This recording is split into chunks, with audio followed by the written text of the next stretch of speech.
Market के महारथी segment में आज के मार्केट के महारथी हमारे साथ शो में जुड़ रहे हैं गौतम शाह। गौतम, शुक्रिया, बड़े दिनों बाद आपसे बातचीत हो रही थी।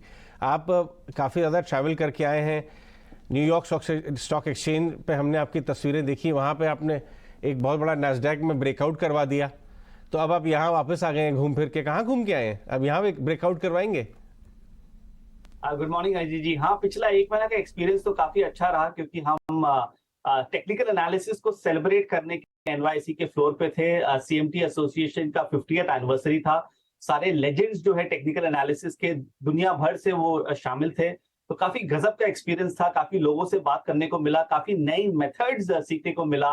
और ये जो नई जो दुनिया जो है 2023 में, इसको समझने का एक अच्छा मौका मिला। सो आई थिंक ये पिछला एक महीना काफी अच्छा रहा। हाँ, मैं पहचान रहा हूँ, बॉब पिसानी से ये मिले और कुछ और बड़े बड़े दिग्गज ट्रेडर्स से आपकी मुलाकात हुई। अब ये बताइए कि बाजार के ऊपर क्या व्यू बन रहा है? अब तो इंडियन इंडिसेस भी ट्रैक बहुत क्लोजली होती हैं। आई एम श्योर आपके चार्टिस्ट फ्रेंड्स जो हैं पूरी दुनिया से अब पांचवा सबसे बड़ा मार्केट बन गया है। तो हमने देखा बैंक निफ्टी में तो एक ब्रेकआउट सा आया और न्यू हाई लगा दिया। निफ्टी लैग कर रहा है 300 पॉइंट से। आपको लगता है ये जल्दीबाजी में हो जाएगा या थोड़ा हम टाइम स्पेंड करेंगे फिर जाएंगे न्यू हाई की तरफ?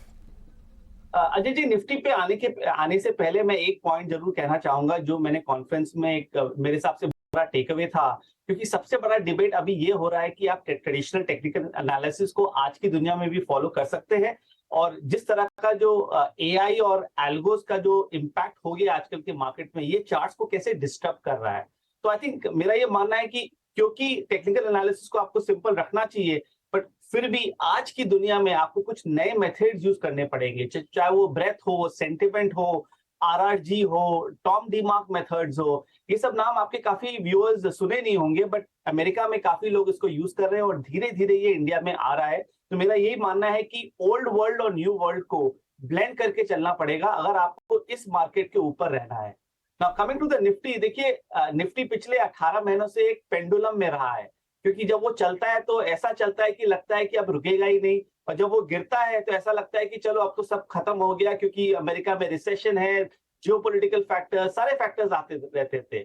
बट अब जिस तरह की लेवल पे हम ट्रेड करते हैं 18,650 की लेवल पे, यहाँ पर थोड़ी रेसिस्टेंस तो है। और लॉजिकली बात करेंगे तो मार्केट ओवरबॉट है। मैं आपको एक डेटा शेयर करता हूँ। 84% of the NSE 500 stocks are trading above the 50-day moving average. तो ये हमें बताता है कि मार्केट डेफिनेटली थोड़ा सा एक्सटेंडेड है, ओवरबॉट है। अगर आप स्टडीज को भी देखें तो थोड़ा सा ओवरबॉट है, और यहाँ से इतनी बड़ी तेजी नहीं लगती है। मोमेंटम स्ट्रांग है, no doubt about it. Participation अच्छी है। India is one of the best performing markets in the world once again. But ये जो 18,650 का जो लेवल है, ये प्रॉब्लम है। अगर ये क्रॉस करता है तो हम हो सकता है कि 18,900 से 19,000 तक जा सकते हैं, बट उसके आगे की विजिबिलिटी अभी नहीं है। और नीचे की तरफ में भी 18,200 से 300 के बीच में एक अच्छी सपोर्ट बन गई है। सो निफ्टी तो रेंज बाउंड रहेगा। इस मार्केट में स्टॉक स्पेसिफिक रहिए, सेक्टर स्पेसिफिक रहिए। IT sector, pharma sector, auto sector, real estate sector, opportunity stocks और सेक्टर्स में है। और अगला 3 से 4 महीना मुझे लगता है कि निफ्टी एक ब्रॉड रेंज में रहेगा।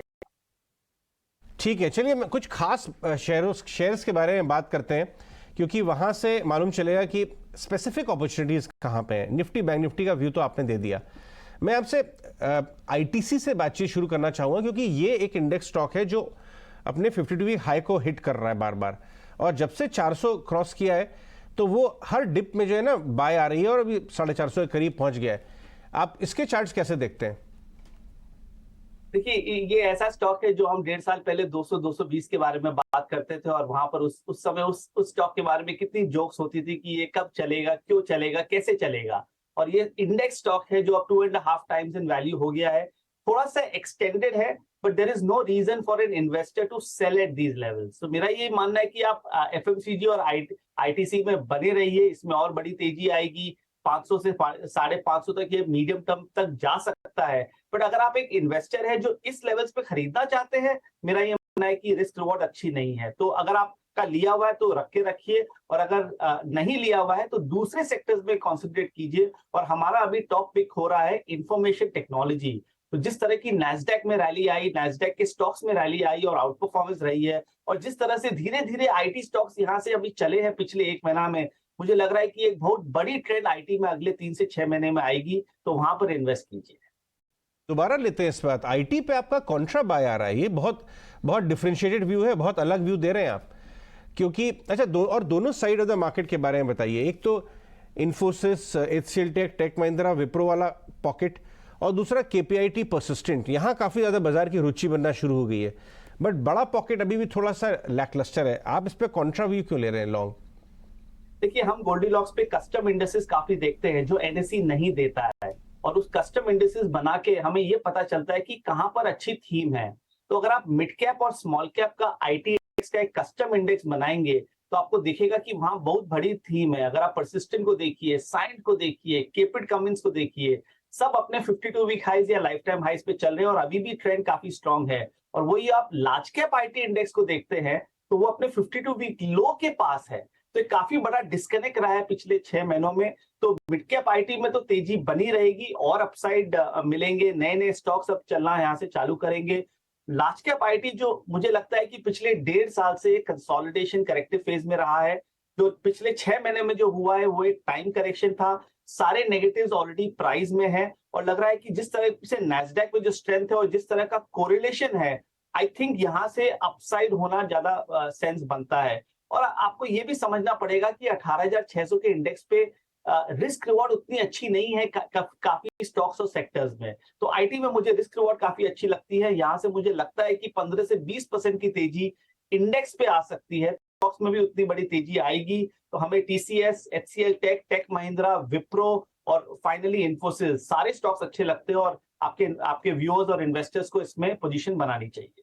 15 से 20% तक की तेजी आईटी इंडेक्स में नजर आती है। Gautam, good morning. अब तो हैवी वेट्स की हमने बात की, लेकिन ब्रॉडर इंडेक्सेस पर भी आपका नजरिया है और इनफैक्ट पिछले 5 महीने या यूं ही कह सकते हैं कि फर्स्ट हाफ तो निकल चुका है। मिड कैप स्मॉल कैप में जिस तरह का ट्रेंड हमने पिछले 5 महीनों में देखा है, सेकेंड हाफ ऑफ 2023, क्या आपको लगता है मिड कैप और स्मॉल कैप वेल्थ क्रिएटर्स बनेंगे इन्वेस्टर्स के लिए? वहां पर आपकी राय क्या होगी?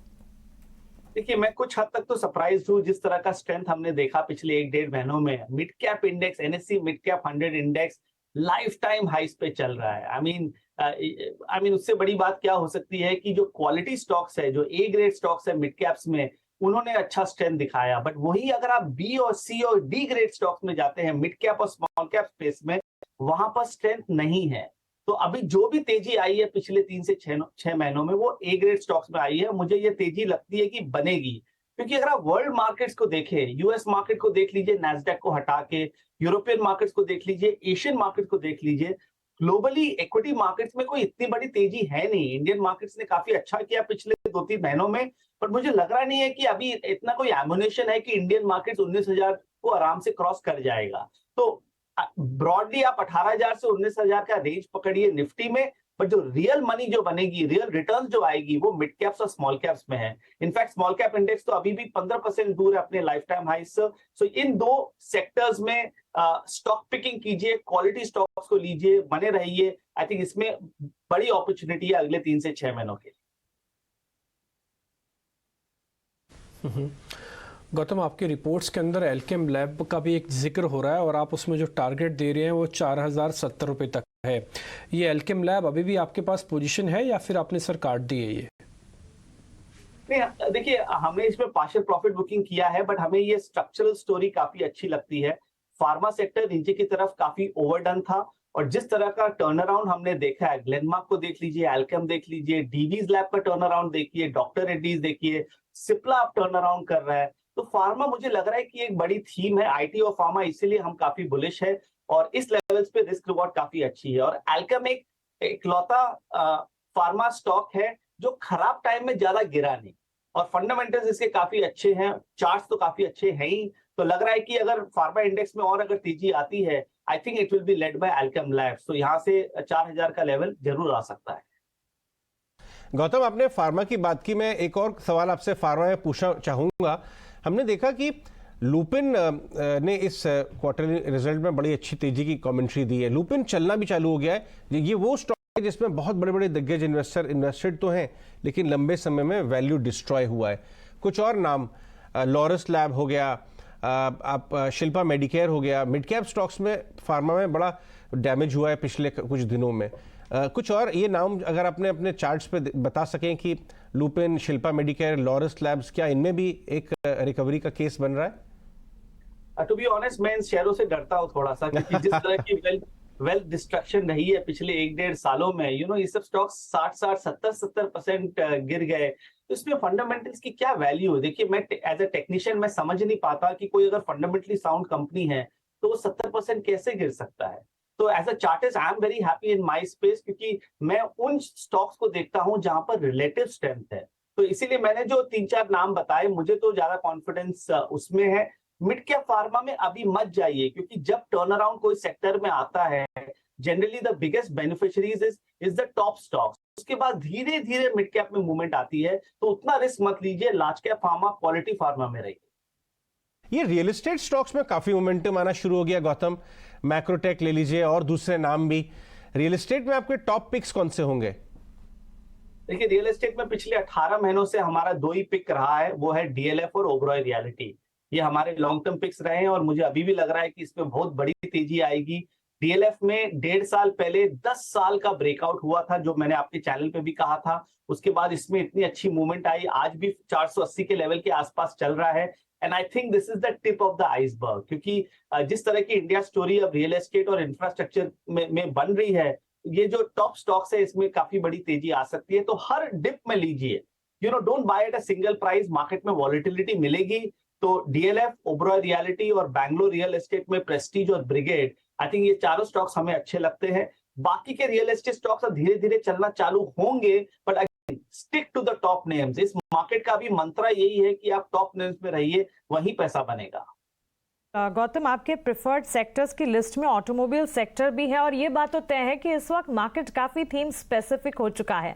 ऑटो सेक्टर ने पिछले 2-3 हफ्तों में जो आउट परफॉर्मेंस या कह सकते जो एक स्टेलर गेन्स दिखाए हैं, क्या ये गेन्स आगे भी सस्टेन होते दिखेंगे? और ऑटो के साथ ऑटो कंपोनेंट्स, ऑटो एंसिलरी पर भी आपकी प्रिफर्ड पिक्स क्या होंगी?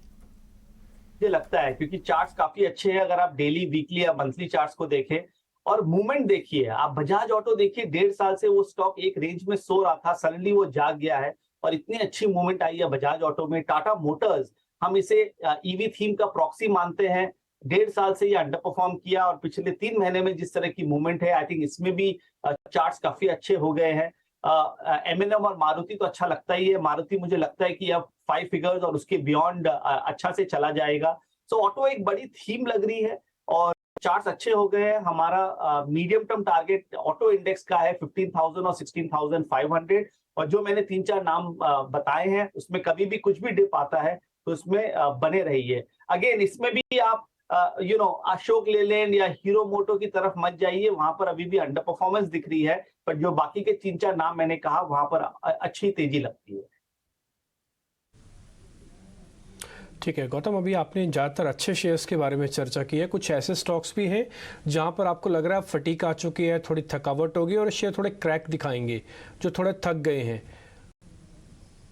देखिए, एक तो है मेटल्स। मुझे लगता है कि मेटल्स अंडर परफॉर्म करेगा। It has not been able to participate in the recent market rally. आप टाटा स्टील को देख लीजिए, इतनी बड़ी तेजी आई, टाटा स्टील अभी भी खड़ा है 105-107 के आसपास, और बाकी के मेटल स्टॉक्स में भी इतनी कोई बड़ी तेजी हुई नहीं है। तो मुझे लग रहा है कि ये सेक्टर अंडर परफॉर्म करेगा। पिछले 1-1.5 साल में इसमें अच्छी तेजी थी, तो यहाँ पर कमिटमेंट बनाइए। आई थिंक मेरे हिसाब से इसमें ज्यादा कुछ मूवमेंट होना नहीं है। कैपिटल गुड्स हमारा 5 साल का थीम है, उस सेक्टर ने काफी अच्छा किया। L&T, siemens, ABB, Cummins India, थोड़ी बहुत टाइम करेक्शन हो सकती है, तो अगर वो करेक्शन आता है तो उसमें और लीजिए लॉन्गर टर्म के हिसाब से, बट शॉर्ट टर्म में थोड़ा सा ये फैटिग इसमें चार्ट्स में दिख रहा है, तो इमीडिएट तेजी नहीं आई। गौतम, बैंक्स के बारे में बात करते हैं। पहले इसको हिस्सों में बांट लेते हैं। पीएसयू बैंक्स में एसबीआई ले लीजिए या दूसरे भी ले लीजिए, अच्छी तेजी के बाद बीओबी वगैरह एक साइडवेज मूव चला गया।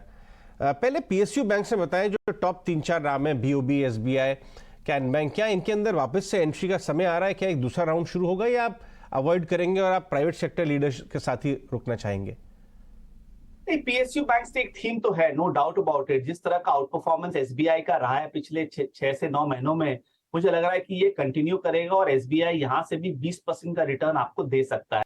मेरी बस एक ही वरी है कि बैंक निफ्टी में इतनी बड़ी वर्टिकल रैली आई है पिछले 2 महीनों में, 44,500 का जो लेवल्स है अभी, मुझे लग रहा है नहीं कि यहाँ पर इमीडिएटली सस्टेनेबल है। तो रिस्क रिवॉर्ड के हिसाब से यहाँ पर प्राइवेट बैंक्स में तो बड़ी बाइंग नहीं करनी चाहिए। मेरा यही व्यू है कि अब बैंक से दूर होके आप आईटी, फार्मा और दूसरे सेक्टर्स में जाएं। बट अगर आप 1-1.5 साल की बात कर रहे हैं तो आई थिंक पीएसयू बैंक्स में एसबीआई, बीओबी और कैनरा बैंक हमें अच्छा लगता है। ग्रेड बी और ग्रेड सी स्टॉक्स पीएसयूज में मत जाइए, क्योंकि वहां पर जैसी मोमेंटम जाती है वो सब स्टॉक्स में बड़ी फॉल आ जाती है। But SBI, BOB, Canara bank definitely long term investors के लिए इस लेवल पे भी खरीदारी कर सकते हैं।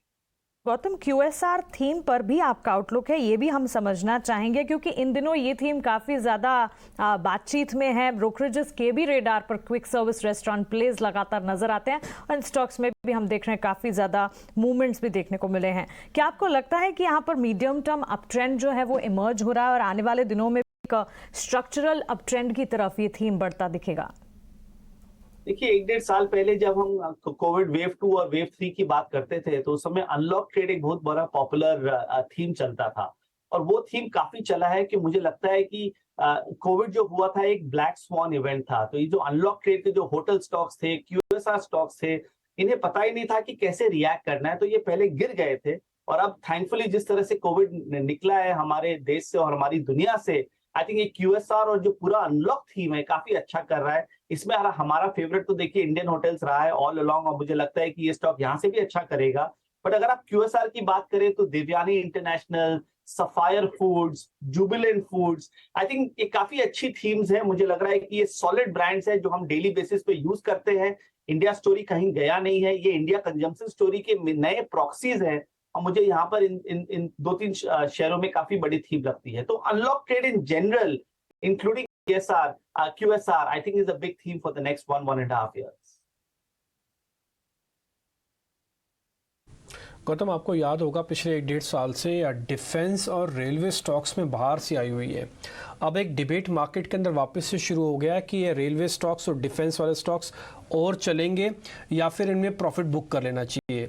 एक हिस्सा ये कहता है कि प्रॉफिट बुक कर लेना चाहिए, छोटे समय में बहुत अच्छा रिटर्न्स दिए हैं। दूसरा हिस्सा ये कहता है एक्चुअली में बैलेंस शीट और इनका नेचर, इनका डीएनए चेंज हो रहा है, इसलिए बने रहना चाहिए। आपका व्यू क्या है इन डिफेंस और रेलवे स्टॉक्स पे? थोड़ी सी एक्सटेंडेड जरूर है, बट मेरा ये मानना है कि डिफेंस एक बहुत बड़ी स्टोरी है जो अगले 3 से 5 साल रहेगी।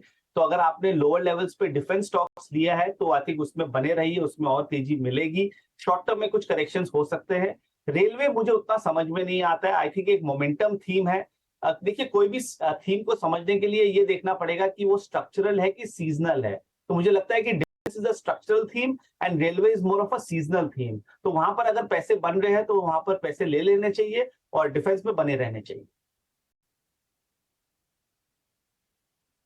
बिल्कुल, डिफेंस और रेलवेज पर तो आपने अपना आउटलुक हमें बताया ही गौतम, लेकिन 360 डिग्री एनालिसिस क्योंकि आप करते हैं और इसी वजह से हम आपको किसी भी सवाल पूछने से पहले एक बार सोचते नहीं है। और ऐसी एक थीम अगर यहाँ पर हम देखें, काफ़ी हद तक इन दिनों हम देख रहे हैं साइडवेज थीम्स जो है वो चलना शुरू हुए हैं। जैसे कि रेलवे डिफेंस की इतनी बात पहले नहीं होती थी, लेकिन अब यहाँ पर ही बातचीत हो रही है। न्यू एज टेक्नोलॉजी स्टॉक्स ने कुछ ज़्यादा दमखम नहीं लिखाया, लेकिन इस बीच रियल एस्टेट के लिए अब साइकिल की लगातार बातचीत हो रही है। और सिर्फ इंडियन मार्केट्स के दिग्गज ही नहीं, अगर देखें ग्लोबल ओवरसीज मार्केट्स में भी जो दिग्गज हैं वो कह रहे हैं कि रियल एस्टेट सेक्टर पर भरोसा कायम रहेगा। आपकी राय यहाँ क्या होगी? हाँ, मुझे लगता है कि ये एक ओवरऑल थीम है, बट देखिए रियल एस्टेट एक ऐसा सेक्टर है जहां पर आप एक ग्लोबल स्ट्रक्चरल व्यू नहीं ले सकते हैं, क्योंकि सारे कंट्रीज, सारे मार्केट्स के अपने है, अपने प्रॉब्लम्स है, अपने पॉजिटिव्स है। उसको आप एक ही ब्रैकेट में नहीं डाल सकते हैं। बट इंडियन रियल एस्टेट क्योंकि पिछले 10 साल ये सेक्टर नहीं चला था और ये इसमें काफी अंडर ओनरशिप है। आई थिंक मेरा मानना है कि जो आईटीसी में 1.5 साल पहले हुआ वो डीएलएफ जैसे स्टॉक्स में अभी हो रहा है, और क्योंकि अभी भी अंडर ओनरशिप है तो ये और चलेगा। ठीक है गौतम, ये एफएमसीजी कंपनीज पे क्या करें? क्योंकि जो इन्फ्लेशन का प्रेशर और जो कॉस्टिंग का प्रेशर आज से 6 महीने पहले था वो अब तो नहीं है। काफ़ी के चार्ट्स भी थोड़े ठीक हुए हैं, जैसे ब्रिटानिया ने थोड़ा पुल बैक दिखाया, नेस्ले थोड़ा ठीक हुआ।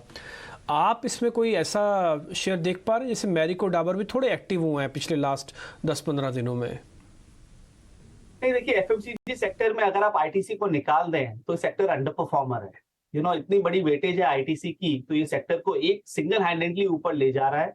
पर जो हाई वैल्यूएशन कंजम्पशन हैं जो पिछले 2020 और 2021 में चले, मुझे लग रहा नहीं कि वहां पर इतनी कोई बड़ी अपॉर्चुनिटी है। हाँ, ब्रिटानिया का चार्ट डेफिनेटली अच्छा है, यहाँ से थोड़ी बहुत तेजी आ सकती है, पर कोई बड़ा थीम नहीं है। तो इस लेवल्स पे आईटीसी और लीवर को छोड़ के, मे बी नेस्ले को मैं ऐड करूंगा, ये तीनों स्टॉक्स को छोड़ के बाकी सबको इग्नोर करना चाहिए। मार्केट में और बड़ी बेटर अपॉर्चुनिटीज है दूसरे सेक्टर्स।